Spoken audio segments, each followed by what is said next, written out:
अगर मैं आपके सामने एक वर्ड बोलूं super power, the next moment आपके दिमाग में एक ही चीज आएगा, यूनाइटेड स्टेट्स ऑफ अमेरिका।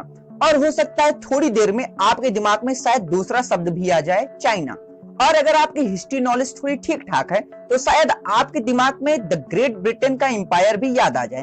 पर आखिर ये परसेप्शन हमारे दिमाग में आया कैसे? क्योंकि हमने बुक से लेकर न्यूज में आज तक यही चीजें पढ़ी हैं। आजकल मार्केट में एक नए सुपर पावर के बनने की बात हो रही है और वो है इंडिया। पर कोई कंट्री सुपर पावर बनती कैसे है और इस स्टेटस को पाने के लिए वह देश कौन कौन से टैक्टिक्स अपनाता है, और एक्चुअली में हमेशा के लिए दुनिया में एक स्टेबल सुपर पावर ही क्यों नहीं रहती? हमेशा यह स्टेटस चेंज कैसे होता रहता है? So if you don't know, just keep watching till the end. और अगर आप चैनल पर नए हैं तो चैनल को सब्सक्राइब जरूर करिएगा, और मेरा यकीन मानिए आपको इसके लिए कभी पछतावा नहीं करना पड़ेगा। From the beginning of human civilisation, मनुष्यों के 3 कॉमन ऑक्यूपेशन थे, politics, prostitution and agriculture.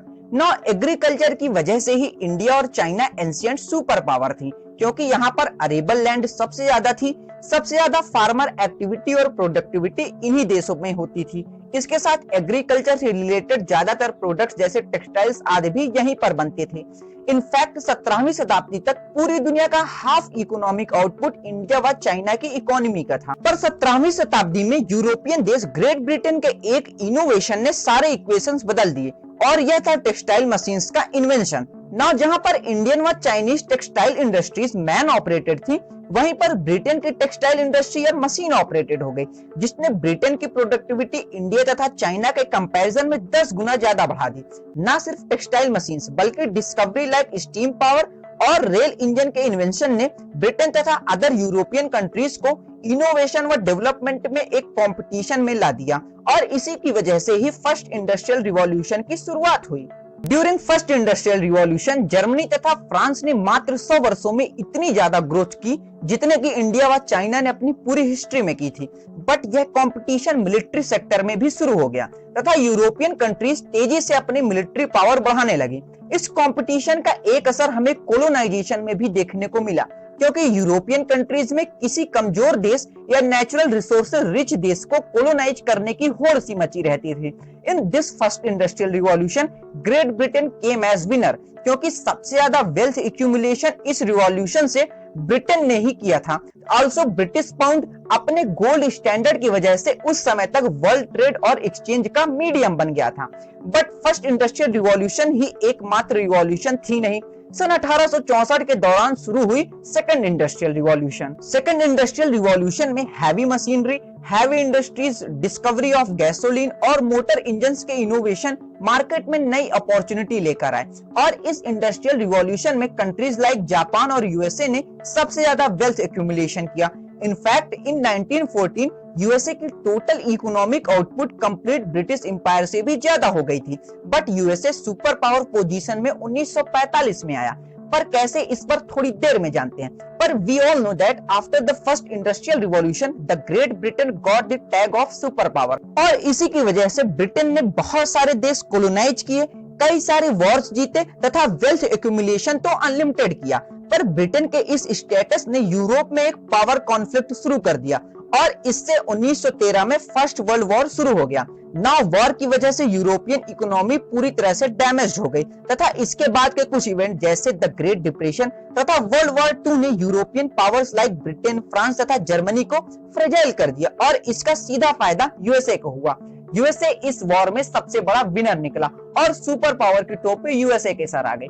So super power बनने के लिए अच्छी इकोनॉमिक परफॉर्मेंस और 3-4 वर्ल्ड चेंजिंग इवेंट होना चाहिए। 1970 में थर्ड इंडस्ट्रियल रिवॉल्यूशन में कंप्यूटर, बैटरीज और ऑटोमोबाइल इंडस्ट्री सबसे तेजी से फ्लोरिश हुई। इस रिवॉल्यूशन में economic powers like China, South Korea as a winner निकली। But till now USA is still super power, लेकिन China is taking its place slowly but steadily. Actually में वर्ल्ड वॉर 2 के बाद से ही यूएसए को पावर डोमिनेशन में USSR से चैलेंज मिला, पर after the cold war and collapse of USSR USA को कंपटीशन देने वाला कोई देश नहीं था। इवन चाइना, जो कि उस समय तक इकोनॉमिक पावर था, उसने भी यूएसए को कभी चैलेंज नहीं किया। बट 2012 की फाइनेंशियल क्राइसिस और कोविड-19 पैंडेमिक ने यूएसए को पूरी तरह से हिला दिया है। Now we all can see that China is over performing USA. Actually में जो करिश्मा यूएसए व यूके की इकोनॉमीज ने 100 से 150 साल में किया था, वह मॉडर्न चाइना ने 40 साल में कर दिखाया। क्योंकि जैसे जैसे टेक्निकल एडवांसमेंट बढ़ती है, इकोनॉमिक ग्रोथ भी रैपिडली होती जाती है। सो हमने एक पैटर्न देखा कि पहले कोई कंट्री सुपर पावर रहती है, फिर कोई दूसरी डेवलपिंग कंट्री उस सुपर पावर को सरपास कर जाती है, और वॉर और क्राइसिस जैसे कुछ वर्ल्ड चेंजिंग इवेंट के बाद सुपर पावर का टैग उस डेवलपिंग कंट्री के पास आ जाता है। सो जैसे एंशिएंट इंडिया और चाइना से यूके सुपर पावर बना, फिर यूके से यूएसए बना, और करंट समय में तथा आने वाले 10 से 15 साल में चाइना भी एक सुपर पावर बन जाएगा और यह यूएसए को रिप्लेस कर देगा। बट चाइना के बाद कौन सुपर पावर बनेगा? पर आप कहोगे कि अगर चाइना आज से 10 से 15 साल बाद सुपर पावर बनेगा, तो हम अभी ही क्यों बात करें कि चाइना से सुपर पावर की टोपी किसके सर पर जाएगी? पर एक्चुअली में यह पावर ट्रांजिशन गेम अभी से इसी वक्त से शुरू हो गया है, और यह गेम है इंडस्ट्रियल रिवॉल्यूशन 4.0 का। फोर्थ इंडस्ट्रियल रिवॉल्यूशन की शुरुआत ऑलरेडी हो गई है और फ्यूचर में यह गेम चेंजिंग होगी। इंडस्ट्रियल रिवॉल्यूशन 4.0 में 4 सबसे मेन सेक्टर हैं: artificial intelligence, blockchain, clean energy और space exploration. Fourth industrial revolution भी शुरुआती 3 इंडस्ट्रियल रिवॉल्यूशन की तरह ड्रामेटिक चेंज लाने वाली है। And thanks to COVID pandemic, fourth industrial revolution की गति और तेज हो गई है।